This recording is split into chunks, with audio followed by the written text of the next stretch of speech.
প্রিয় দর্শক, যে যেখান থেকে দেখছেন সবাইকে স্বাগত জানাচ্ছি ইস্পাহানি মির্জাপুর চা মুক্ত বাকে। সাথে আছে আমি মুকসিমুল হাসান। আমার সঙ্গে দুজন অতিথি ইতোমধ্যেই স্টুডিওতে এসে উপস্থিত হয়েছেন এবং আরও একজন কিছুক্ষণের মধ্যে উপস্থিত হবে। যে দুজন এসেছে তাদের সঙ্গে প্রথমে আমরা পরিচিত হব।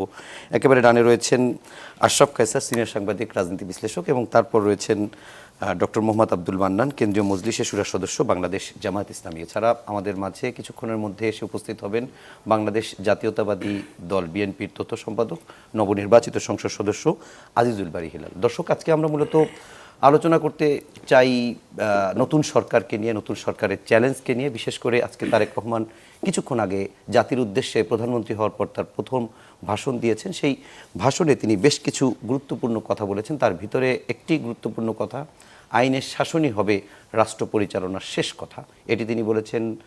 বাজার সিন্ডিকেট ভেঙে দেওয়ার কথাও তিনি বলেছেন। নাতিদীর্ঘ বক্তব্যের মধ্যে তিনি সরকার পরিচালনার কিছু ইঙ্গিত দিয়েছেন, কিভাবে চালাতে চান, আইনের শাসন কিভাবে প্রতিষ্ঠা করতে চান সেগুলো। এর বাইরে আজকে জামাত ইসলামের আমির, তিনিও মিরপুরে ঝাড়ু দিয়ে রাস্তা পরিষ্কার করেছেন, সেখানে তিনি কথাও বলেছেন। এছাড়া আরও অনেক বক্তব্য রয়েছে, সে বিষয়গুলো নিয়ে আলোচনা করব। কেমন হয়েছে নতুন মন্ত্রিসভা, এটি নিয়ে আলোচনা করব। আমি শুরুতেই আশরাফ কায়সার ভাই, আপনার কাছে শেষ যে প্রসঙ্গটা বললাম সেটি দিয়ে একটু শুরু করতে চাই। আপনার কাছে এই মন্ত্রিসভা কেমন হয়েছে? মনে হয়েছে যে আমি ব্যক্তিগতভাবে তো ডাইনামিক জিনিস লাইক করি, আরও ডাইনামিক মন্ত্রিসভা হতে পারত। তবে এই প্রেক্ষাপটটি মাথায় রাখতে হবে, 20 বছর বিএনপি ক্ষমতার বাইরে এবং তাদের রাজনীতি করারও সুযোগ ছিল না, সরকার চালানো তো দূরের কথা। কাজে সেই জায়গাটিতে বিএনপি নবীন প্রবীণ মিলিয়ে অভিজ্ঞ এবং নতুনদেরকে মিলিয়ে একটি মন্ত্রিসভা করেছে। আমার মনে হয়েছে যে কলেবরটি আরও ছোট রাখলে শুরুতে ভালো হতো, পরে আপনি অন্তর্ভুক্ত করতে পারতেন। আর কয়েকজন ব্যক্তির অন্তর্ভুক্তি যথেষ্ট সমালোচনার জন্ম দিয়েছে। আপনি যদি পররাষ্ট্রমন্ত্রী খলিলুর রহমানের নাম দেখেন এবং ধানমন্ডির এমপি শেখ রবিউল, এরকম বেশ কয়েকজন ব্যক্তির নাম এসছে যারা ধরেন বিভিন্ন অভিযোগে অভিযুক্ত এবং এমনকি হত্যাকাণ্ডের মামলার আসামি শেখ রবিউল আলম। তো তাদেরকে আমি মনে করি যে তাদের সুরাহা হওয়ার পরে মন্ত্রিসভায় অন্তর্ভুক্ত করলে জিনিসটা ভালো হতো। তিনি তো সম্ভবত 3টা মন্ত্রণালয়ের পূর্ণমন্ত্রী। উনি সবচেয়ে বেশি মন্ত্রণালয়ের মন্ত্রী হয়েছেন, এটি খুব সারপ্রাইজিং। সড়ক পরিবহন, সেতু, নৌ পরিবহন এবং রেলপথ। এটির অবশ্য ব্যাখ্যা তারেক রহমান প্রধানমন্ত্রীর বক্তৃতায় আজকে বলেছেন যে তারা একটা সমন্বিত ট্রান্সপোর্ট পলিসি করতে চাচ্ছেন, ট্রেনকে আরও আধুনিকায়ন করতে চান, নৌপথকে ব্যবহার করতে চান, সড়কের সাথে বাকি দুটির সমন্বিত একটি পরিকল্পনা তার রয়েছে। সেই কারণে হয়তো এক জায়গায় এক ব্যক্তির হাতে সবগুলো জিনিস দিয়েছেন। আচ্ছা ভাই, আপনি যে একটা কথা বলছিলেন ওখান থেকেই যদি একটু জিজ্ঞেস করি, ডক্টর খলিলের কথা আপনি বলেছিলেন, যিনি অন্তর্বর্তীকালীন সরকারের সময় জাতীয় নিরাপত্তা উপদেষ্টা ছিলেন এবং সে সময় আমরা দেখেছি যে বিএনপির স্থায়ী কমিটির সদস্য প্রকাশ্যে বলেছেন তাকে অপসারণ চেয়েছে এবং তিনি বলেছেন এটা বিএনপিরই বক্তব্য, তার নিজস্ব বক্তব্য এরকম মনে হয়নি। তিনি বলেছেন যে প্রধান উপদেষ্টার কাছে আমরা লিখিত দিয়ে আসছি তাকে যেন পদত্যাগ করা হয়। পরে লন্ডন বৈঠকে দেখলাম ডক্টর খলিলই একেবারে সম্মুখ সারিতে আসলো এবং মাঝে অনেকদিন পর এখন তাকে আমরা পররাষ্ট্র মন্ত্রণালয়ের মতো গুরুত্বপূর্ণ মন্ত্রণালয়ে দেখছি। তাহলে এই যে গুপ্তের আলোচনা জামাতের সঙ্গে হয়, বিএনপির সঙ্গে কি এরকম কিছু আছে যে ভেতরে এই আলোচনা ফেসবুকে চলছে? দেখুন, বিএনপি বাংলাদেশের এই মুহূর্তে সবচেয়ে বড় দল এবং যারা স্বাভাবিক কারণে দেশ পরিচালনার জন্য যোগ্য বলে জনগণ ম্যান্ডেট দিয়েছে। তার বেস্ট ক্যান্ডিডেট পররাষ্ট্রমন্ত্রী হিসাবে কি খলিলুর রহমান হতে পারেন? নিশ্চয়ই না।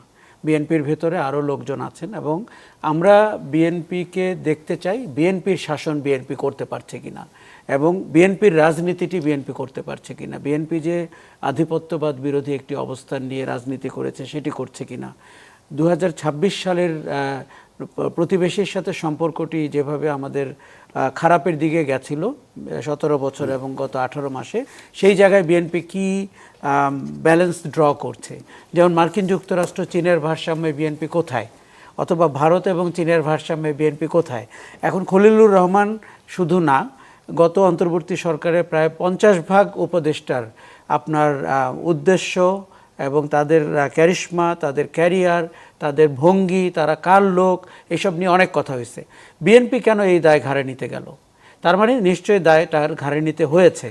যদি তাই হয় তাহলে বাংলাদেশের জনগণের চেয়ে শক্তিশালী কোনো পক্ষ আছে যার দায় তাকে ঘাড়ে নিতে হয়েছে? এই প্রশ্নের উত্তর বিএনপির প্রধানমন্ত্রী, বাংলাদেশের প্রধানমন্ত্রী তারেক রহমানকে দিতে হবে। আর খলিলুর রহমানের দিক থেকে বলি বা বিএনপির দিক থেকেও, আমরা স্বাভাবিকভাবেই অন্তর্বর্তী সরকার, তত্ত্বাবধায়ক সরকারে যারা থাকেন তারা নিরপেক্ষ ভূমিকায় আছেন বলে আমরা ধরে নিই, এবং তারা ভবিষ্যতে বা দায়িত্ব ছাড়ার পরে, এমনকি দায়িত্ব ছাড়ার অনেক দিন পরেও যদি কোনো দলীয় রাজনীতির কাঠামোর ভেতরে যান, নির্বাচন করেন, মন্ত্রী হন, এটি নৈতিকভাবে গ্রহণযোগ্য না। এটি তার নিরপেক্ষতাকে প্রশ্নবিদ্ধ করে। তিনি যেই ক্যাবিনেটে ছিলেন সেই ক্যাবিনেটের সিদ্ধান্ত গ্রহণ প্রক্রিয়াকে প্রশ্নবিদ্ধ করে। আপনি জানেন যে অন্তর্বর্তী সরকারের প্রধান কাজ ছিল একটি নিরপেক্ষ নির্বাচন অনুষ্ঠান করা। নির্বাচনটি ভালো হয়েছে এটা আমি বলি, কিন্তু ফলাফল ঘোষণার সময় বেশ কিছু ডিসক্রিপেন্সির ঘটনা উঠেছে। দুপক্ষই দুপক্ষকে ব্লেম করেছেন।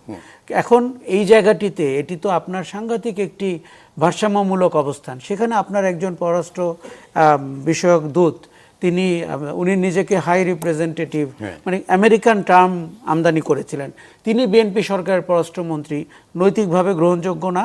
আর তারও আগে উনি যখন ব্যুরোক্রেসিতে ছিলেন তার বিরুদ্ধে অভিযোগ রয়েছে পরকীয়া সম্পর্ক করার, এবং তার কারণে একজন সরকারি কর্মচারী তার ওয়াইফকে গুলি করে হত্যা করে নিজে আত্মহত্যা করেছিলেন 1996 সালে লতিফুর রহমান সরকারের গভর্নমেন্টের সময়। সেটি কি কোনো সুরাহা হয়নি? সেটি ওই সময়ে আপনি প্রচুর নিউজ পেপার ক্লিপিং পাবেন যে উনি তখন তড়িঘড়ি করে দেশ ছেড়ে পালিয়ে গেছেন, এমন শুনেছি, কিন্তু পরবর্তীতে তার কোনো সুরাহা হয়নি। দেখুন, আপনি রাজনীতি আপনাকে অনেক কিছু দেয়, কখনো পালিয়ে যেতে সাহায্য করে অথবা বাধ্য করে, কখন আবার ফিরে আসতে সাহায্য করে, রাজস্বিক প্রত্যাবর্তন। খলিলুর রহমানকে এই প্রশ্নের উত্তর দিতে হবে, শেখ রবিউলকে এই প্রশ্নের উত্তর দিতে হবে। এবং তারা যখন রুল অফ লর কথা বলছেন, আজকে তারেক রহমান যেমন করে বলেছেন আইনের শাসনে শেষ কথা, আমরা তাকে বিশ্বাস করতে চাই, কিন্তু তার 2-3টি কার্যক্রমের ব্যাখ্যা জরুরি। ওকে, আমরা যদি এখানে এই অনুষ্ঠানে ডক্টর খলিল কিংবা রবিউল আলম থাকতেন, তাদের কাছ থেকেও তাদের উত্তর জানতে পারতাম। যেহেতু নাই, আমরা এটা নিয়ে আলোচনা বাড়াতে পারছি না। আমি একটু জানতে চাই মান্নান ভাই আপনার কাছে, সেটি হচ্ছে নির্বাচন হয়ে গেল, ঢাকায় যে কয়েকজন প্রার্থী জামাতের অংশ নিয়েছে তারা সবাই অন্য জায়গার তুলনায় অনেক ভালো করেছে। আপনি নিজেও ঢাকা 6 আসনে নির্বাচন করেছেন, সেখানকে নতুন যিনি প্রতিমন্ত্রী হলেন, সম্ভবত মুক্তিযুদ্ধ বিষয়ক প্রতিমন্ত্রী ইশরাক হোসেন, তাকে সঙ্গে আপনার প্রতিদ্বন্দ্বিতা হয়েছে, অল্প ব্যবধানে পরাজিত হয়েছেন। সামগ্রিকভাবে আপনাদের এই নির্বাচনের ফলাফল নিয়ে কিছু কথা আছে, কিন্তু বিরোধী দলের জায়গায়ও বসছেন এবং আপনারা সংসদকেও প্রাণবন্ত করতে চান। নির্বাচনকে কি আপনারা শেষ পর্যন্ত ইঞ্জিনিয়ারিং বা প্রত্যাখ্যান এই লাইনে থাকবেন, নাকি আপনারা স্বাগত জানাবেন? যে আপনাকে ধন্যবাদ, এবং আমাদের সহ আলোচক আশরাফ ভাই, আর ইতিমধ্যে আজিজুল বাড়ি হেলাল ভাইও চলে আসছেন, ভাইকেও ধন্যবাদ জানাই। দেখেন, আমরা একটা গতানুগতিক কালচার থেকে বের হয়ে আসতে চাই, যার কারণে শত প্রশ্ন থাকার পরও আমরা কিন্তু এই সরকার গঠন, এখানে সংসদের শপথ গ্রহণ সব কিছুই আমরা সুসম্পন্ন করেছি। প্রশ্নগুলো আমলে নেওয়া উচিত ছিল, নির্বাচন কমিশন সেগুলো আমলে নেয় নাই। তড়িঘড়ি করে 13 তারিখ রাত্রে যে গেজেট প্রকাশ করা হয়েছে, এটাই জনমনের সন্দেহটাকে আরও বেশি বাড়িয়ে দিয়েছে। যে কমপক্ষে যে জায়গাগুলো থেকে অ্যাপ্লিকেশন দেওয়া হয়েছিল, অ্যাপিল করা হয়েছিল নির্বাচন কমিশনের কাছে, যে এখানে আমরা অনিয়ম পেয়েছি, কাটাছেঁড়া পেয়েছি, এখানে অনিয়ম হয়েছে, প্রকাশ্য অভিযোগ। যেরকম আমি রাত 12:58 ওই দিন আমি অভিযোগ দিয়েছি, তাহলে আমারটা তো 24 ঘন্টা আগে অভিযোগটা দায়ের করা আছে, কিন্তু এটা কোনো আমলই নিল না। আপনার স্পেসিফিক অভিযোগটা কি? আপনার আসনটাই অন্তত বোঝার চেষ্টা করি। অভিযোগ হচ্ছে যে দেখেন, প্রতিটা রেজাল্ট শিটে কত নম্বর আসন, কত নম্বর মানে সংসদীয় আসন, এটা প্রিন্ট করা থাকে, এবং ওই ইয়েটাও প্রিন্ট করা থাকে, কেন্দ্রের নামও প্রিন্ট করা থাকে। আমার এখানে 2-3টা রেজাল্ট শিটে এরকম হয়েছে, হাতে লেখা এগুলো। আমরা পরবর্তীতে মানে এখানে রিটার্নিং কর্মকর্তা লেভেলের যারা সহকারী আছেন তাদের সাথে যোগাযোগ করেছে, ওনারা বলেছেন যে এরকম কোনো রেজাল্ট শিট আমরা প্রোভাইড করি নাই। তাহলে এটা মানে যারা প্রিজাইডিং অফিসার সহ যারা ছিল তারা এটা মানে একটু স্পষ্ট হওয়ার জন্য, যে জায়গাটায় এই যে রেজাল্ট শিটটা করলো, সেই রেজাল্ট শিটগুলো তো দলীয় যে এজেন্ট আছে তারা প্রত্যেকে সাইন করে, আপনারা সাইন করেননি তখন? এটাও আমরা বলছি। দেখেন, পেন্সিল দিয়ে লেখা, কার্বন দিয়ে লেখা, এখানে সাইন অনেক, একটা জায়গায় আমরা দেখিয়েছি যে সাইন একজনই সবগুলো করে দিয়েছে, তার প্রমাণ দেখা যাচ্ছে, যে কেউ একটা বাচ্চা দেখলেও বুঝতে পারবে। মানে এখন আপনাদের যে পরবর্তী প্ল্যান কি? না দেখেন, আমরা বাংলাদেশের যে দীর্ঘদিন যে গণতন্ত্রহীনতা ছিল, দীর্ঘদিন যে মানে গণতন্ত্রের বাইরে আমরা ছিলাম, সেই জায়গা থেকে গণতান্ত্রিক চর্চার জায়গায় এসে আমরা কিন্তু এই নির্বাচন অনেকগুলো প্রশ্নের জন্ম দিয়েছে, কিন্তু আলটিমেটলি আমাদের জনগণকে একটা জায়গায় নিয়ে যাওয়ার জন্য আমরা এই নির্বাচনের আমরা শপথ গ্রহণ করেছেন আমাদের এমপিরা, এবং এই তারেক রহমানের নেতৃত্বে যে সরকার গঠন হয়েছে এই সরকারকে আমরা সহযোগিতা করতে চাই, এবং গঠনমূলক সমালোচনা আমরা করব সংসদে এবং সংসদের বাহিরে, এটা আমরা করতে চাই। এবং আমার আসন থেকে যিনি জয়ী হয়েছেন, তিনি প্রতিমন্ত্রী হয়েছেন, আমি তাকে ওয়েলকাম করতে চাই যে তিনি যেভাবেই নির্বাচিত হন না কেন জনগণের কল্যাণে যেন কাজ করেন। আমাদের এলাকায় প্রচুর চাঁদাবাজি হয়, ট্রাক থেকে প্রতিদিন মানে হাজার হাজার টাকা নেওয়া হয়। আমি আশা করি উনি তো আজকে প্রতিমন্ত্রী হয়েছেন 2 দিন হলো, তো উনি কমপক্ষে ঢাকা শহরে চাঁদাবাজ মুক্ত আর মাদক মুক্ত যদি করেন, তাহলে আমি মনে করি যে জনগণ অনেক খুশি হবে, আমরাও খুশি হব, আমরাও দোয়া করব এই রোজার মাসে আর কি, তার জন্য স্পেশাল দোয়া চালাবো। কিন্তু তার লোকরা যে যদি এগুলো আবার রেট বাড়াই দিয়ে করতে থাকে, তাহলে আমাদের দুর্ভাগ্য ছাড়া 5ই আগস্টের পরে রেট বেড়ে গিয়েছিল, তো সেটা যেন বন্ধ হয়। ময়লার বিল পর্যন্ত ভাই 200 টাকা দিতে হয়, একটা ফ্ল্যাটের ময়লার বিল কে নিয়ে যায়? 50 টাকা নেই হচ্ছে সংশ্লিষ্ট কর্তৃপক্ষ, আর বাকি 150 টাকা কারা খায় এটা জনগণ। আচ্ছা, এখন নির্বাচিত সরকার হয়েছে, আমরা নিশ্চয়ই সেগুলো দেখবো। আমি একটু মান্নান ভাই আপনাকে একটা প্রশ্ন করে একটু আমি সামনে এগাতে চাই, আপনি প্রশ্নের উত্তর পরে দিবেন। সেটি হচ্ছে, আমরা দেখলাম যে গতকাল জামাত ইসলামী বললেন যে আজকে যদি বিএনপি জুলাই সংস্কার সংবিধান সংস্কার কাউন্সিলে বা পরিষদের সদস্য হিসেবে শপথ না নেয়, তাহলে তারা এমপি শপথও নিবে না। কিছুক্ষণ পরে দেখা গেল শপথ নিলেন, অথচ বিএনপি এখন পর্যন্ত সংবিধান সংস্কার পরিষদের সদস্যের শপথ নেয়নি। এর আগে আমরা জুলাই সনদের ক্ষেত্রেও জামাত ইসলামীকে এরকম দেখেছিলাম, সাইন করব না, পরে দেখা গেল এনসিপি করলো না, ঠিকই জামাত করলো। এই যে সিদ্ধান্ত মেকিংয়ে প্রথমে একটা কথা শোনা যায়, তার 2 ঘন্টা পরেই দেখা যাচ্ছে সাইন করলো। তো এই ডিসিশন মেকিংয়ে এখানে এটা কি স্ট্র্যাটেজি, নাকি এর পেছনে অন্য কোনো কারণ আছে, নাকি সিদ্ধান্ত নিতে একটু সমস্যাই হচ্ছে? এটা একটু বলবেন, কারণ এটি নিয়েও আলোচনা সমালোচনা আছে। আমি স্বাগত জানাচ্ছি আজিজুল বারী হেলাল আপনাকে। প্রথমত স্বাগত জানাচ্ছি, আপনি নবনির্বাচিত সংসদ সদস্য এবং সেই সাথে আজকে চ্যানেল 24 স্টুডিওতে এসে আলোচনায় অংশ নেওয়ার জন্য। আমরা আলোচনা করছিলাম নতুন ক্যাবিনেট, নতুন সংসদ সদস্য, নতুন মন্ত্রিত্ব। আমরা একটু আপনার জায়গায় আজকে তারেক রহমানের একটি বক্তব্য থেকেই আপনার আলোচনা শুরু করতে চাই। জাতির উদ্দেশ্যে প্রধান মন্ত্রী হওয়ার পরে তার প্রথম বক্তব্য, তিনি খুবই নাতিদীর্ঘ একটি বক্তব্য দিয়েছেন, 14-15 মিনিট সর্বোচ্চ, এবং খুব চমৎকার কথা বলেছেন। রমজানের পবিত্রতা রক্ষার স্বার্থে এই মাসকে আপনারা ব্যবসার মুনাফা লাভের মাস হিসেবে পরিগণিত করবেন না, দ্রব্যমূল্য যাতে সাধারণ মানুষের নাগালের বাইরে না যায় এ ব্যাপারে ব্যবসায়ীদের সতর্ক থাকতে তিনি বলেছেন, এবং বলেছেন অনিয়মের সকল সিন্ডিকেট ভেঙে দিতে সরকার বদ্ধপরিকর। পারবে বিএনপি? অবশ্যই, আপনাকে ধন্যবাদ। আমি প্রথমে এই পবিত্র রমজান মাস আগামীকাল থেকে আজকের থেকে শুরু হয়েছে, আমরা তারাবি নামাজ অলরেডি পড়েছি। আমি পবিত্র রমজান উপলক্ষে আমি দেশবাসীকে আমাদের দল বিএনপির পক্ষ থেকে শুভেচ্ছা এবং অভিনন্দন জানাচ্ছি। এবং নতুন যে সরকার গঠিত হয়েছে, আমাদের দীর্ঘ প্রতীক্ষিত গণতান্ত্রিক সরকার তারেক রহমানের নেতৃত্বে শপথ নিয়েছে, এবং এই সরকারের সফলতা কামনা করে একটা ভাইব্রেন্ট মন্ত্রিসভা তিনি উপহার দিয়েছেন জাতিকে। এবং তিনি যে কথাটি বলেছেন, তার আমি দেখলাম প্রথম চ্যালেঞ্জ হলো আইন শৃঙ্খলা রক্ষা করা এবং নিয়ন্ত্রণ করা।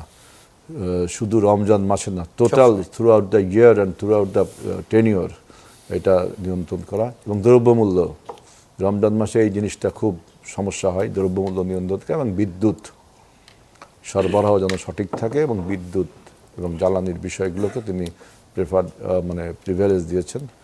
এবং দেখবেন যে তিনি শপথ নেওয়ার আগেই জাতীয় ঐক্যের কথা বলেছিলেন, সেই জাতীয় ঐক্যটা যেন আমরা ধরে রাখতে পারি। 24-এর গণ অভ্যুত্থানের ফলে যে ঐক্য আমরা গড়ে তুলেছিলাম, এবং আমরা দেশবাসীকে একটা সবাই মিলে তর্ক বিতর্ক থাকবেই, কিন্তু একটা সুষ্ঠু, গ্রহণযোগ্য এবং ক্রেডিবল ইলেকশন আমরা উপহার দিতে পেরেছি, যেটা acceptable to all, not only domestically, ইন্টারন্যাশনালিও। মানে আমরা একটা সাকসেসফুল নির্বাচন উপহার দিতে পেরেছি। এর ফলে অনেক রক্ত, ত্যাগ, শ্রম বিনিময়ে যে আমরা গণতন্ত্র এনেছি, সুন্দর নির্বাচন করেছি, সেই সরকারটা যেন কাজ করতে পারে। বিশেষ করে দেখেন, একটা সাইকেলের যদি সামনের চাকা যতই সচল থাক, আরেকটি যে চাকা থাকে সেটাও যদি ভাইব্রেন্ট থাকে, সচল থাকে, তাহলে সাইকেলটি যেমন চলে, দেশটাও সেরকম গণতান্ত্রিকভাবে চলবে। যেমন আপনি বললেন এই যে জুলাই সনদে জামাত ইসলাম সিগনেচার করবে না বলে আবার করলো, যদি না করতো শেষ পর্যন্ত স্টিপ থাকতো তাদের সিদ্ধান্ত। এই যে আপনি বলছেন যে সিদ্ধান্ত আপনার স্টিপ থাকেন না কেন, স্টিপ থাকলে তো দেশ চলবে না। আপনাকে যেটা যৌক্তিক দেশের পক্ষে সেই সিদ্ধান্ত আপনাকে আসতে হবে। হয়তো মানে ওইটা মান্নান ভাইকে করেছিলাম। আপনাকে একটু তারপরে- বলি, আপনি যে বাজার সিন্ডিকেট ভাঙার কথা বলা হচ্ছে, এখন তো আওয়ামী লীগ নাই, তাহলে এখন বাজার সিন্ডিকেট কি জামাতের কাছে না আওয়ামী লীগের কাছে, কার না কাছে? না, যারা সিন্ডিকেট করে এরা তো আপনার চোরা কারবারি, কিন্তু এরা তো কালো কোনো দলের টাকার ভর মালিক, করে। এদের কোনো রাজনৈতিক পরিচয় নেই, থাকে না। এরা কোনো রাজনৈতিক দলের কাছে আশ্রয় নেই। জি। এখন যে রাজনৈতিক দল আশ্রয় দেবে তাদের তো দোষারোপ হবে। তার মানে বিএনপি আশ্রয় সুতরাং দিবে না। আমরা তো দিব না, এটা অঙ্গীকার করছি। এবং আমাদের আজকে মানে যদিও হানিমুন পিরিয়ড বলে এই সরকারের কিছু থাকবে না, যেহেতু আমরা একটা চ্যালেঞ্জিং এর মধ্যে দিয়ে যাচ্ছি, আমরা একটা ফ্রাজাইল ইকোনমিক্স পাচ্ছি, আমরা ডিস্ট্রাকশন অফ পলিটিক্যাল সিচুয়েশন আমাদের মধ্যে রয়েছে। এই সব কিছুর উপর দাঁড়িয়ে হানিমুনের কোনো জায়গা নেই। আমরা ডে ওয়ান থেকে আমাদের নবনির্বাচিত প্রধানমন্ত্রী তারেক রহমান, যেটা আমাদের বহু প্রতীক্ষিত যে তারেক রহমান বাংলাদেশের প্রধানমন্ত্রী হবে গণতান্ত্রিক, সেটা হয়েছেন। এবং তিনি যে সমস্ত কমিটমেন্ট বা যে সমস্ত কথা বলছেন এগুলো তিনি মিন করেন। বিধায় আপনি দেখেন যে আমরা নতুন একটা কালচার শুরু করেছি, যেটা বাংলাদেশে এখনো হেলাল ছিল ভাই, না। এই নতুন যে কালচারের বিরোধী জায়গা দলকে থেকেই- আপনার বিরোধী দলের সাথে আমরা বাসায় যে সাক্ষাৎ করা, হ্যাঁ। শুধু বিরোধী দল না অন্য অন্য দলের সাথেও, এইটা একটা হেলাল ভাই, good আমরা এখানেই beginning। ব্যাক করবো, আমরা একটা ছোট্ট বিরতি নিয়ে আসি। দর্শক, ইস্পাহানি মির্জাপুর চা মুক্ত বাকি এ পর্যায়ে নিচ্ছি ছোট্ট একটি বিরতি, সঙ্গেই থাকুন, ফিরছি একটু পরেই। প্রিয় দর্শক, বিরতির পর আবার স্বাগত জানাচ্ছি ইস্পাহানি মির্জাপুর চা মুক্ত বাকি। আমি মুকসিমুল হাসান, আমার সঙ্গে অতিথি রয়েছেন আজিজুল বারী হেলাল, ডক্টর মোহাম্মদ আব্দুল মান্নান এবং আশরাফ কায়সার। আমরা কথা বলছিলাম আজিজুল বারী হেলাল ভাইয়ের সঙ্গে। আজিজুল বারী হেলাল ভাই, আপনি বলছিলেন একটা পর্যায়ে আপনি নতুন যে একটি কালচার, বিশেষ করে তারেক রহমান যিনি জামাত আমির, এনসিপি আহ্বায়ক এবং চরমনাই পীর সাহেবের বা ইসলামী আন্দোলনের আমিরের বাসায় গেছে, সেটি দিয়ে বলছিলেন। আপনাকে যে প্রশ্ন রাখছিলাম যে তার মানে আমরা কি এখন একটু আশা করতে পারি, যেহেতু দলীয় প্রধান বা দেশের প্রধান, সরকার প্রধান, তিনিই বলছেন যে সিন্ডিকেট সব ভেঙে দেওয়া হবে। আমরা আগে শুনেছিলাম যে সিন্ডিকেট বলে কিছু নাই, এরকম একসময় সংসদে আলোচনা হতো। এখন সিন্ডিকেট ভাঙার কথা যেহেতু হয়েছে, আমরা তো আশা করতেই পারি যে এবার দ্রব্যমূল্য নিয়ন্ত্রণে আস্তে আস্তে আসবে। দেখেন, সিন্ডিকেটে যারা আছে তারা কালোবাজারি, এদের কোনো রাজনৈতিক পরিচয় নেই। আমি পূর্বেই বলেছি এদের কোনো রাজনৈতিক পরিচয় নেই। এবং এই ব্যাপারে আপনার আমাদের যে মন্ত্রণালয়গুলো করা হয়েছে, সমস্ত মন্ত্রী আপনার 24-এর গণ অভ্যুত্থানে তারা রক্ত ঝরিয়েছে রাস্তায় এই সমস্ত কালোবাজারিদের বিরুদ্ধে, এই সমস্ত আপনার কারাপ্ট পিপুলের বিরুদ্ধে। সুতরাং শুধু প্রধানমন্ত্রী নয়, আমাদের অন্যান্য মন্ত্রীরাও এইসব বিষয়ে যথেষ্ট পারদর্শিতা দেখাবে। আপনি দেখেন আমাদের একটা কত বড় একটা গুড উইল বা গুড উইশেস বলতে পারেন, যে আমরা ঘোষণা করেছি যে এমপিরা কোনো ডিউটি ফ্রি গাড়ি পাবেন। জামাতও যদি ঘোষণা করেছি, কিন্তু আমরা কিন্তু আগে একই কথা আমরা কিন্তু আপনারা duty এক্সিকিউট free- করার পরেই বলেছেন, আগে হ্যাঁ, বলেন। আমরা কিন্তু আগে বলিনি। কারণ আগে বললে আপনি একটা মাইলেজ নিতে পারেন যে ভোটে জেতার জন্য। আমরা কিন্তু ভোটে জিতে তারপরে বলছি যে আমরা শুল্ক মুক্ত গাড়ি নিব না, এবং বলেছি যে ওই যে প্লট, নেব না। ছোট্ট একটা দেশে যদি 300 এমপি সারাদিন প্লটই দিতে থাকে, তাহলে তো এমপিদের দেশ হয়ে যাবে এটা। এখানে তো আর কোনো জায়গা ঢাকা এমপিদের হয়ে যাবে। সুতরাং এই যে দেখেন গুড ইনিশিয়েটিভস, এটাকে আপনাকে মানে বাহবা দিতেই হবে। ভালোকে অবশ্যই ভালো বলতে হবে। জি, এবং এই যে মব কালচারে যে বাসসে মনে আজকে একটা সমস্যা হয়েছে, হ্যাঁ, আমি এটাই যেতে বাসসে চাচ্ছিলাম। মনে একটা সমস্যা হ্যাঁ, হয়েছে। এটার আমি সমাধান কি হলো শেষ পর্যন্ত? দৃঢ়ভাবে সমাধানকে আমি বিএনপির বক্তব্য হলো যে মব যারা করেছে তারা মব স্টার বা অন্য কোনো নাম দিতে পারেন, তারা হুলিগন, তাদের কোনো পরিচয় সাংবাদিকও হতে পারে না, তাদের পরিচয় রাজনৈতিকও কোনো পরিচয় থাকতে পারে না, যারা এই সমস্ত মব। এই জন্যই বলেছেন হয়তো আইনের শাসনই শেষ কথা। আমরা অর্থাৎ একটু আইনের শাসন আমরা প্রতিষ্ঠিত করব। আমাকে দেখতে হবে, আমাকে সময় পরীক্ষা নেমেছি একদম প্রথম দিন থেকেই প্রশ্নবিদ্ধ করে রাখার কোনো সুযোগ নেই, নিশ্চয়ই সরকারকে দেখতে হবে। এবং এই দেখার একটা সময়সীমা দিয়েছেন স্বরাষ্ট্রমন্ত্রী সালাউদ্দিন আহমেদ। তিনি বলেছেন যে অন্য সরকারগুলো সাধারণত 100 দিনের পরিকল্পনা করে, তো আমাদের সরকার সেই কর্মসূচি একটু বৃহৎ পরিসরে 180 দিনে গ্রহণ করবে। এ বিষয়ে আলোচনা হয়েছে, শিগগিরই বিস্তারিত জানানো হবে, সালাউদ্দিন আহমেদ বলেছে। আমার প্রশ্ন, আশরাফ ভাই, এই 180 দিনে তারা যেমন তাদের পরিকল্পনা প্রকাশ করবে, ঠিক তেমনি সংবিধান সংস্কারের বা সংবিধান সংশোধনের একটি বার্ডেনও ছিল এই 180 দিনে, যেটিতে এখন পর্যন্ত বিএনপি সেই সব সদস্যের শপথ গ্রহণ করেনি। আপনি কোনো অনিশ্চয়তা দেখেন নাকি নিয়মতান্ত্রিকতাই দেখেন? যদি নিয়মতান্ত্রিকতা দেখেন, তাহলে যে সংবিধানের দোহাই দেওয়া হচ্ছে সেই সংবিধানের কত অনুচ্ছেদ অনুযায়ী বিএনপি রাষ্ট্র ক্ষমতায়? আমাদের যেই জুলাই চেতনা বাস্তবায়ন বা জুলাই সনদ অথবা আদেশ আমরা যেটাকেই বলি না কেন, এটি তো সাংবিধানিকভাবে হয়নি এবং আপনার এই যে নির্বাচনটি হলো সেটিও সাংবিধানিকভাবে হয়নি, ওই আদেশ বলে হয়েছে। কেননা সাংবিধানিকভাবে নির্বাচন হলে তো 29 সালে হওয়ার কথা, আপনি যদি নিয়ম মেয়াদ মেনে থাকেন। তাহলে আমাদের একটি নতুন বাস্তবতা সবাইকে উপলব্ধি করতে হবে, যারা সরকারে আছে, যারা বিরোধী দলে আছে, সবাইকেই, যে আমরা এই যে আপনার সাংবিধানিক কাউন্সিলের শপথ, সেটি সালাউদ্দিন আহমেদ যেমন করে বলেছেন তার কথায় যুক্তি আছে, কিন্তু তার নির্বাচন এবং তাদের এই শপথটিও তো তাহলে প্রশ্নবিদ্ধ হতে পারে। কাজে আমাদেরকে একটি মৌলিক জায়গায় একমত হতে হবে, আমরা কি সংবিধানের দোহাই দিব কিনা। অতীতে কিন্তু এই দোহাই শুনতে শুনতে বাংলাদেশের লোকের কান ঝালাপালা হয়ে গেছিল। শেখ হাসিনা প্রায় সংবিধানের কথা বলতেন সকল অত্যাচার এবং অনিয়ম করার সময়। কাজেই এটি রেফারেন্স অত ভালো না। আচ্ছা, এখন ঘটনা হচ্ছে যে যেই প্রেক্ষাপটে দাঁড়িয়ে আজকে সরকার বা তারেক রহমান প্রধানমন্ত্রী অথবা জামাত ইসলাম বিপুল ভোটে পেয়েছে অপোজিশন লিডার, অপোজিশনে, সেইটাকে আপনি কি করে বাস্তবায়ন করবেন? তার রাষ্ট্র সংস্কার, তার যে আপনার সংসদকে প্রাণবন্ত রাখা অথবা বিরোধী দলের জন্য সম্মানজনক রোল তৈরি করা পার্লামেন্টে, এর কোনো কিছুই আপনি করতে পারবেন না যদি না আপনি সংস্কার প্রক্রিয়াকে মেনে নেন অথবা ওই প্রক্রিয়াকে, অথবা আপনার উচ্চ কক্ষ নিম্ন কক্ষের জায়গাটি। আমার মনে হয় জামাত ইসলামী এবং এনসিপির সদস্যরা যেভাবে শপথ নিলেন, আপনি তো 2 ঘন্টা বলেছেন, আমি আসলে ওখানে দেখেছি আধা ঘন্টার মধ্যে পরিস্থিতি চেঞ্জ হয়ে গেল। সেরকম করে অন্যদেরও অন্য সব বিষয়ে টেবিলে বসে একমত হয়ে যেতে হবে। রাজপথে যাওয়ার কোনো সুযোগ নাই। আপনাদেরকে এখন পার্লামেন্ট দেওয়া হয়েছে, বিশাল এলাকা, হ্যাঁ, এবং ওইখানে বসে সেই বাগানে, লনে, ইটের উপরে বা ভিতরে যেখানে ইচ্ছা আপনি বসে ন্যাশনাল ঐক্যমত্য তৈরি করে ফেলবেন। এটি গেল রাষ্ট্রের সংস্কার এবং আমাদের যে রাজনৈতিক সংস্কার অথবা ক্ষমতার যে ভারসাম্য, সেই জায়গাটি। এইবার বিএনপির সরকার, যেটার প্রধানমন্ত্রী তারেক রহমান, আজকে উনি যেই ভাষণ দিয়েছেন তার ভাষণ কিন্তু খুব ভালো বলেছেন এবং আমি তার পোশাক পরিচ্ছদও লাইক করেছি। যেই শার্টটি পরে স্মৃতিসৌধে গেছিলেন সকাল 10টায়, সেই শার্টটি পরে ভাষণ দিয়েছেন। আপনাকে কিছু জিনিস খেয়াল করতে হবে, এগুলো কিন্তু মাইনর ডিটেল, সবাই খেয়াল করে না, যারা খেয়াল করে ফ্যাক্ট। আবার খেয়াল করবেন, আপনি 4টি গাড়ি নিয়ে উনি ঢাকা শহরে ঘুরছেন, এবং উনি চাইলে 40টি গাড়ি নিয়ে ঘুরতে পারতেন, উনি চাইলে সমস্ত ট্রাফিক সিগন্যাল অচল করে দিয়ে যেতে পারতেন। কিন্তু এই যে শহরের ভেতরে মানুষের দুর্দশা দেখা বা তৈরি না করা, সেই জায়গাটিতে উনি রোল প্লে করেছেন। আরেকটা কথা বলেছেন যেটি শুনতে পেলাম আমরা, যে উনি ফ্ল্যাগবিহীন গাড়িতে ঘুরবে, সেটি কি মানে নিরাপত্তায় কোনো সমস্যা? আমি আপনাকে একটা কথা বলি, এই দেশে নিরাপত্তা নিয়ে বাড়াবাড়ি করা হয় এবং কিছু গোষ্ঠী আছে, কিছু বাহিনী আছে, তাদের এগুলো বলে তাদেরকে লেজিটিমাইজ করা হয়, তাদের এক ধরনের গণবিরোধী রোলকে, এবং রাষ্ট্রের যারা, সরকারের যারা পরিচালক হন তারাই ফাঁদে পড়ে যান। তারা নির্বাচিত হন জনগণের ভোটে, প্রতিদিন আচার ব্যবহার করেন নিরাপত্তা বাহিনীর কথা। এটি কিন্তু আমি মনে করি ভালো নেতা এখানকার ব্যালেন্স তৈরি করতে পারবেন। এবার আপনার 180 দিনের জায়গায় আসি। দেখুন, আপনার মেয়াদ 5 বছর, 180 দিন হচ্ছে 6 মাস। 180 দিন আমরা সময় দিতে চাই না, আমরা বড়জোর 100 দিন দিতে চাই, যেটি 3 মাস। কেননা আপনি গন্তব্যের দিকে যাচ্ছেন কি না সেটি বুঝতে কিন্তু আমাদের 1 মাসের বেশিও লাগবে না। আপনি কাজের পরিকল্পনা করছেন কি না 2য় মাসের মধ্যে আমরা বুঝে যাব।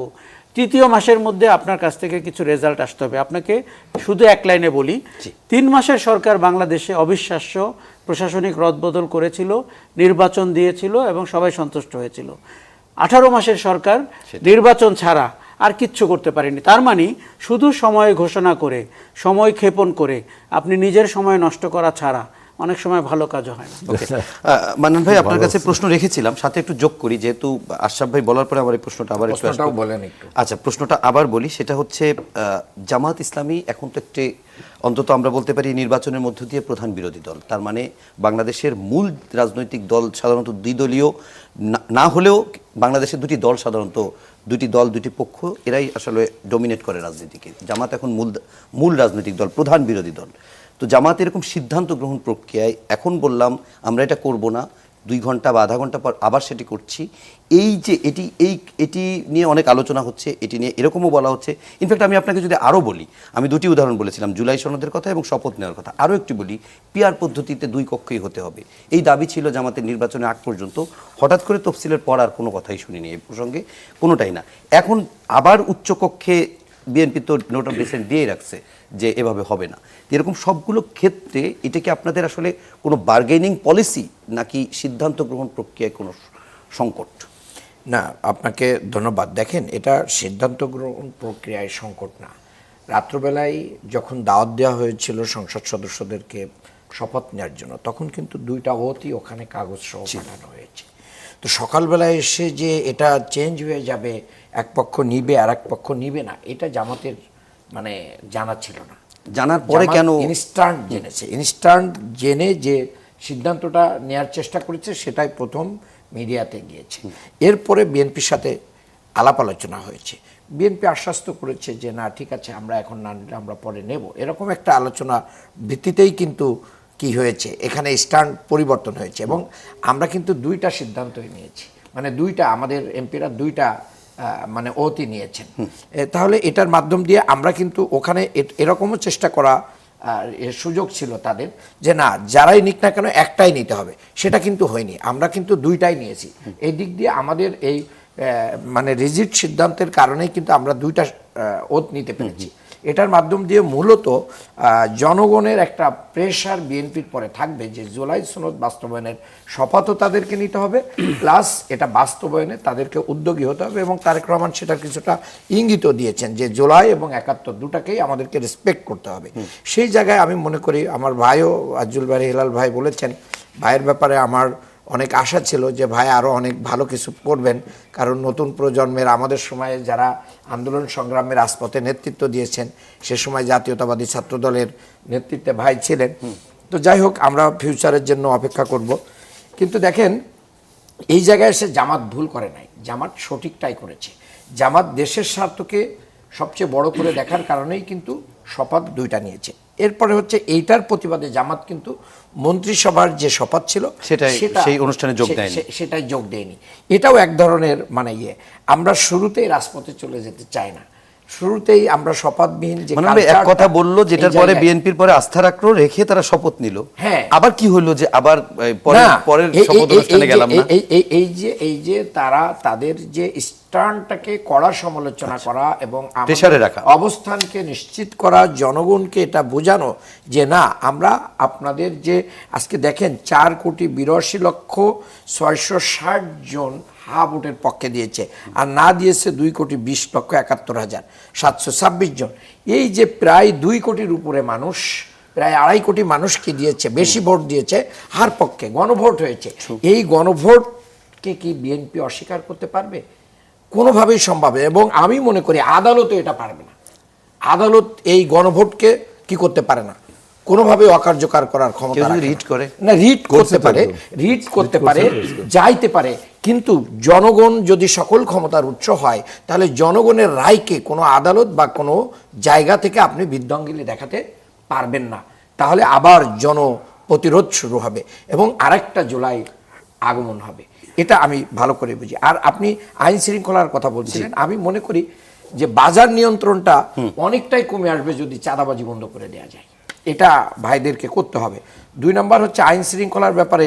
দেখেন, শেরপুরে আমার ভাই নিহত হয়েছিল, শেরপুর জেলার সেক্রেটারি, কিন্তু নির্বাচনের পরের দিনই মামলা দেওয়া হলো আমাদের নামে, 300-400 জনকে আসামি করে এবং আরো বেশি লোককে অজ্ঞাত দিয়ে কি করা হয়েছে। আপনারাও পেশায় রাখছেন, তারাও পেশায় রাখছে। এই যে আওয়ামী কালচার, যেটা যে আমরা বিএনপি জামাত একসাথে মামলা খেয়েছি, আমার ভাই শহীদ হয়েছে, আমরাই কি হয়েছি, মামলার আসামি হয়েছি, সেই কালচারটা এখানে আমরা শেরপুরে দেখলাম। এটা দুর্ভাগ্যজনক। আর ভোটের যে পার্থক্যটা, জামাত ইসলামী যে ভোট পেয়েছে, জামাতকে যে ভোট, আপনি যদি ঢাকা সিটির কথা বলেন, ঢাকা সিটিতে বিএনপি এবং জামাতের ভোটের রেশিও মাত্র 2%। এই যে 2% মানুষ, ঢাকা তো সবচেয়ে বেশি ডাইনামিক মানুষের বসবাস, শিক্ষিত মানুষের বসবাস, দেশ জাতি সম্পর্কে যারা সবচেয়ে কনসাস, সেই মানুষগুলো কিন্তু জামাত ইসলামীর আদর্শকে অ্যাকসেপ্ট করছে, জামাত ইসলামীর পলিসির সাথে একমত হচ্ছে। এই জায়গা যদি জনগণের এই মানে এই সাপোর্টটাকে যদি বিএনপি অন করতে না পারে, তাহলে বিএনপি একটা বড় ভুল করবে। মানে আমরা একটা বিরতি নিয়ে আসি। দর্শক, ইস্পাহানি, মির্জাপুর চা, মুক্ত বাকে এ পর্যায়ে আরও একটি বিরতি নিচ্ছি, সঙ্গেই থাকুন, ফিরছি একটু পরেই। প্রিয় দর্শক, বিরতির পর আবারও স্বাগত জানাচ্ছি ইস্পাহানি মির্জাপুর চায় মুকসিমুল হাসান। আমার সঙ্গে তিনজন অতিথি রয়েছেন আজিজুল বারী হেলাল, আশরাফ কায়সার এবং আব্দুল মান্নান। আমি একটু হেলাল ভাই আপনার কাছে একটা প্রশ্ন নিয়ে আসতে চাই, আমরা একটু ছোট করে উত্তর দিবেন আপনি। সেটা হচ্ছে যে বিএনপি এই আলোচনাটা কিছুক্ষণ আগে করেছি, আবার একটু শেষ করতে চাই, আপনার কাছ থেকে শুনতে চাই যে বিএনপি যে সংবিধান সংস্কার কমিশনে সংবিধান সংস্কার পরিষদের শপথ নিল না, অর্থাৎ আপনিও নেননি, তা আপনারা যেটি নিলেন না এটিকে আপনাদের 2/3 রেজাল্ট আপনাদের পক্ষে আছে, যে কারণে আপনারা হানায়ের ক্ষেত্রে আপনাদের নোট অফ ডিসেন্ট সহ আপনারা যেভাবে চান সেভাবে বাস্তবায়ন করবেন এই কারণে, নাকি আসলেই সংবিধানকে খুব শ্রদ্ধা করে নিতে চাচ্ছেন না? না, সংবিধান শ্রদ্ধা তো করতেই হবে। আমি যেটা বলতেছি যে এটা আপনি বলছেন সংবিধান সংস্কার পরিষদ, জি। আমরা যখন নির্বাচনের আগের থেকে কিন্তু বলছি যে সাংবিধানিক পরিষদ মানে কনস্টিটিউশন কাউন্সিল যেটা বলা হয়, এইটা আমরা মানি না। সংবিধান পরিষদ যদি হয় বা যেটাকে গণপরিষদ বলে আর এক বাংলায় হলে, সেখানে একটা নতুন সংবিধান তৈরি হয়। সুতরাং আমার সংবিধান পরিষদ বলে কোনো পরিষদ নেই। কিন্তু আমি যখন শপথ নিতে গেলাম, দেখুন নীল কাগজ যেটা দিল সেখানে লেখা রয়েছে সংবিধান সংস্কার পরিষদ। জি। মানে সংবিধান সংস্কার করতে হবে, তা করতে হবে, তার জন্য পরিষদ আবার গঠন করে। এটা আবার কি ডুয়েল একটা পার্লামেন্টের দরকার? এটা তো আগেই সেটেল হয়ে গেছে, নির্বাচন আগেই সেটেল হয়নি, কিন্তু আগেই বলেছে সংবিধান সংস্কার পরিষদে আমাদের নোট অফ ডিসেন্ট ছিল, যা আমরা নোট অফ ডিসেন্ট ছিল, তাই না? তাইলে এইটা যদি আলোচনা করতে হয়, আশরাফ কায়সার ভাই নাইসলি বলছে যে ভাই সংবিধানের দোহাই না দিয়ে আপনি আলোচনার টেবিল বলতে পার্লামেন্ট, টেবিল বলতে তো এই টেবিল না, পার্লামেন্টে যে আমাদের আলোচনাগুলো হবে, কেন আমরা শপথ নিলাম না, কেন আপনি নিলেন আলোচনাগুলো হবে, সেখানে জনগণ দেখবে, লাইভ হবে, ভাইব্রেন্ট হবে আমাদের পার্লামেন্টটা, যে তর্ক বিতর্কের একটা ঝড় তুলবে সেখানে, তাই না? তারপর তো একটা যুক্তি খুঁজে আমরা পাবো। কিন্তু আপনি মানে একটা এক্সিস্টিং পার্লামেন্ট, এখন একটা পার্লামেন্ট হয়েছে, এই পার্লামেন্ট সার্বভৌম কিন্তু পার্লামেন্ট, যেহেতু পিপুলস আর সভরেন, সো পিপুলসের প্রতিনিধি পার্লামেন্টের, তারাও সভরেন, এই পার্লামেন্টটা সভরেন। এই সভরেন পার্লামেন্টকে আগের কোনো কন্ট্রাক্ট, আগের কোনো পলিটিক্যাল কন্ট্রাক্ট দিয়ে আপনি, ইভেন কোনো আইনি কন্ট্রাক্ট দিয়েও এই সামনের পার্লামেন্টকে আপনি বাধ্যবাধকতা করতে পারেন না। এটাই আইন, এটাই নিয়ম, সংবিধান বিশেষজ্ঞরা বলবেন। আশরাফ ভাই বলছে যে 26 সালে নির্বাচন এই সংবিধানে। আচ্ছা, ওইটা আশরাফ ভাইয়ের সাথে ওইটা 29 মানে আমরা এখানে 106 এ সরি 29 না, ওইটা হলো 106 আছে না, একটা আদেশ দেওয়া হয়েছে না যে এটা অত্নবর্তমানে সরকার, এগুলো তো স্যাটাসাইড হয়ে গেছে, এটা নিয়ে আলোচনা না করলে উনি এটা বলছে। এখন আমি সেটা বলছি যে পার্লামেন্টে এই যে আমাদের তর্ক বিতর্ক, এটা একটা বিশেষজ্ঞ মতামত হচ্ছে, আমরা সবাই আমরা ওইভাবে বিশেষজ্ঞ না, কিন্তু পার্লামেন্টে ওইখানে আলোচনা হলে আরো ভালো হবে যে কেন আমরা নিলাম না। কারণ সংবিধান পরিষদ এটা কোনোভাবে হতে পারে, সংবিধান পরিষদ তৈরি হয় শুধু সংবিধান তৈরি করতে। আচ্ছা, আমি আশরাফ ভাইয়ের কাছে যাবো, কিন্তু আমি একটু হেলাল ভাই আপনাকে বলে নিই, সেটা হচ্ছে যে অধ্যাদেশটি জারি হয়েছিল গণভোটের প্রসঙ্গে, সেখানে কিন্তু কি কি রাষ্ট্রপতির অধ্যাদেশ, হ্যাঁ রাষ্ট্রপতির আদেশ, অধ্যাদেশ আদেশ, আমি টার্মটা একটু ভুল হতে পারে, কিন্তু সেখানে স্পষ্ট ছিল সংবিধান সংস্কার পরিষদ হবে এবং সেখানে ব্যালট পেপার 2টা থাকবে, কি কি ব্যালট পেপারে থাকবে সব উল্লেখ ছিল। হানা ভোটটা কেন হয়েছে? আপনি তো হানা ভোটের যৌক্তিকতা খুঁজছেন, তাই না? হানা ভোটটা কেন হয়েছে? Only to make constitutional body, only to make the reform পরিষদ কাউন্সিল? নো, হানা ভোটটা একটা সাইকোলজিক্যাল দিক হলো যে একে অপরকে বিশ্বাস করে না যে এই সংস্কারগুলো এরা করবে না, মনে হয় ভাই, মানে আপনার হানা ভোটটা ওইখানেই, হেলাল ভাই হানা ভোটটা সেখানেই, যেটা আসলে চাইলেই একটা এরকম কিছু মানুষ মিলে করতে পারে না। আপনি যেটা বলেন, আপনি যদি বলেন এখন যদি সংবিধানে আমরা সংস্কার পরিষদ আলোচনাগুলো করে সংস্কার করব, সেই সংস্কার যদি মৌলিক কোনো কাঠামোকে বাধাগ্রস্ত করে আবার রেফারেন্ডামে যেতে হবে, তাহলে এই রেফারেন্ডামের অর্থ কি? আমরা তখনও প্রশ্ন তুলেছি, বিএনপি তখনও প্রশ্ন, আপনার এই টক শো রিভিউ করেন, দেখবেন আমার তখনও প্রশ্ন হচ্ছে এই যে গণভোটটা, এইটা কিন্তু ভ্যালুলেস। এটা আবার আমরা পিছনের দিকেই যাচ্ছি, তার মানে আমি এই জন্য বলছি যে গণভোটটা কেন করা হয়েছিল, আমরা একদম শেষ পর্যায়ে থেকে একজন আরেকজনকে বিশ্বাস করতে না, যদি বিশ্বাসটা করে যে জনগণের উইলটাকে তুমি মানতে, জনগণ বলছে যে আপনারা বিশ্বাস, আরেকদিন সময় পেলে আমরা আরো আলোচনা করব। একটু আশরাফ কায়সার ভাই আপনার কাছ থেকে একটু ব্যাখ্যা শুনতে চাই, আপনি রাজনীতি বিশ্লেষক, সিনিয়র সাংবাদিক, তার বাইরেও আপনি পলিটিক্যাল সায়েন্স শুনতে ভালো লাগবে। দেখুন, আমি বলি আপনাকে, 5ই অগস্ট থেকে যা যা ঘটেছে গত 18 মাসে, তার অনেক কিছু আইনানুগ পদ্ধতিতে হয়েছে, অনেক কিছু জুলাইয়ের চেতনার ভিত্তিতে হয়েছে, একদম। অনেক কিছু ফ্যাসিবাদের পলায়নের ভিত্তিতে হয়েছে। এই যে ফ্যাসিস্ট সরকারটি পালিয়ে গেল, তারপরে রাষ্ট্রপতির একটা সুপ্রিম কোর্টের মতামতের উপরেই তো অন্তর্বর্তী সরকার শপথ নিল। এই সব কিছু নিয়ে আপনি অনেক প্রশ্ন করতে পারবেন, আইনানুগভাবে প্রশ্ন করতে পারবেন, স্পিরিটের জায়গা থেকে করতে পারবেন। এখন তো সিনারিও 180 ডিগ্রি চেঞ্জ। আমরা বলছি যে যদি নির্বাচনটি 3 মাসের ভেতরে হতো, আপনি এক ধরনের বক্তব্য দেখতেন রাজনীতিবিদদের, আর নির্বাচনটি 18 মাস পরে হয়েছে। আমি যতটা পরিবর্তন বা বেঁকে বসা ভেবেছিলাম সেই পরিমাণ এখনো হয়নি। আচ্ছা। এখনো কিছু এখনো বাকি আশা করার আছে, কিছু জায়গা আশা আছে। যেমন সালাউদ্দিন আহমেদ কালকে যেভাবে বলেছেন, তাতে কিন্তু আমার মনে হয় নাই যে তারা বিএনপি চূড়ান্তভাবে শপথটি নেবে না, এটি মনে হয়নি। কিন্তু মনে হয়েছে যে উনি যেহেতু আইনের ছাত্র, উনি একটু চাপে রেখেছেন যে আমরা এখন যেহেতু দেখেন অন্তর্বর্তী সরকার চলে গেছে, কেউ লাগেজ টাগেজ গুছিয়ে আজ রাতেও কেউ কেউ চলে যাচ্ছে, এখন আপনাকে ভাই রিয়ালিটি মানতে হবে। নির্বাচন হয়েছে, মানুষ 2/3 মেজরিটি বিএনপিকে দিয়েছে। আমি বলি ডিসাইসিভ রায়, মানে আপনি দেশ শাসন করেন। বিএনপি কেন কোনো অজুহাত দিতে পারবে না, কিন্তু 5 বছরে তাদের যা যা অক্ষমতা হবে তার কোনো অজুহাত আমরা মানব না। তাকে 2/3 দেওয়া হয়েছিল, 2/3 দিলে আপনি দেশও বদলাতে পারেন, দেশকে রসাতলেও নিতে পারেন। 5 বছর পরে এই টেবিলে আলাপ হবে বিএনপি কোনটা করেছে। আচ্ছা, এখন পার্লামেন্ট হচ্ছে স্বাধীন এবং সার্বভৌম, এটি আমরা মানি কিনা? যদি তা মানি, তাহলে পার্লামেন্টকে আপনি এখন যেহেতু ঘটনা ঘটেছে যে পার্লামেন্ট স্বাধীন, দেশ সার্বভৌম, আমি এটা মানি না। সার্বভৌম পার্লামেন্টও আমরা বলি। আমি বলি এটা কেন বলি, এই জন্য বলি পার্লামেন্টের ক্ষমতা বেশি, এই জন্য বলি যে পার্লামেন্টের সুপ্রিম ক্ষমতা, যেহেতু আমাদের সংসদীয় ব্যবস্থা একদম পার্লামেন্ট সুপ্রিম ক্ষমতা। এখন পার্লামেন্টে আপনি খোলা মন নিয়ে কথা বলেন। দেখুন, বিএনপি বা জামাত ইসলামী, ধরেন যাদের কথা বলছি এনসিপি, তারা তো জুলাই চেতনার সবচেয়ে বড় ধারক তথাকথিত। তাদেরকে স্বাক্ষর করতে দেখলেন 3 দিন আগে, তাহলে কি দাঁড়ালো? তারা কেন 9 মাস আগে স্বাক্ষর করলো না, 6 মাস আগে করলো না? অন্যের দিকে আঙ্গুল তোলা কিন্তু খুব সহজ, নিজের দিকে আঙ্গুল তোলার কালচারে আমাদের ঢুকতে হবে। আচ্ছা, এখন মনে হয়েছে যে সাংবিধানিক পরিষদের যে শপথ, সেই জায়গাটি হয়তো সাংবিধানিক কাঠামো বা সংস্কারের ভেতর দিয়েও তৈরি করা যেতে পারে। 1 আর 2 হচ্ছে, আরো একটা কথা বলি, সার্বভৌম পার্লামেন্টের পাশাপাশি আমরা একটি শক্তিশালী রাজনৈতিক সরকার দেখতে চাই। অন্তর্বর্তী সরকারের অনেক প্রপোজালে একটি দুর্বল সরকারের ছবি আঁকা হয়েছে। কেননা রাজনীতিবিদদেরকে নিয়ন্ত্রণ করতে হবে, তারা বিগড়ে যায়, তারা বিপথে চলে যায়, তারা পথ হারিয়ে ফেলে দেশের। এই ধারণা নিয়ে কিন্তু সংস্কার প্রস্তাবনা হবে না। তারা যতই খারাপ হোক, তাদেরকে ওন করে, তাদেরকে সাথে নিয়ে আপনাকে, তার মানে সরকার চালাতে হলে এই যে বিএনপি যে নোট অফ ডিসেন্ট দিয়েছে সাংবিধানিক কমিশনগুলোর ব্যাপারে অথবা আরও কয়েকটি ব্যাপারে, সেগুলোকে আপনাকে গুরুত্বের সাথে আলাপ করতে হবে। আমি কিন্তু একমত, পার্লামেন্টে আপনি বিতর্ক করেন, তাহলে আমরা শুনতে পাবো যে বিএনপির যুক্তি কি, জামাত ইসলামের যুক্তি কি, এনসিপির যুক্তি কি, এবং তখন আপনি সিদ্ধান্ত যখন নেবেন, শোনেন মানুষ যথেষ্ট সচেতন, সে আপনার বলা কথাও শোনে, না বলা কথাটাও শুনতে পারে। ওকে, আমরা একটু একদম শেষ মুহূর্তে আছি। মান্নান ভাই, আপনার কাছে জানতে চাই, মানে প্রশ্নটা খুবই বড় কিন্তু উত্তর ছোট দেবেন। জামাতের উত্থান হয়েছে কিন্তু ভোটে না জেতার কারণ কি মনে হয়? আর আপনারা ছায়া মন্ত্রিসভা গঠনটা কিরকম করবেন? বা ওয়েস্টার্নে আমরা দেখেছি, বাংলাদেশে নাই, সেটা কতটুকু কার্যকর হবে?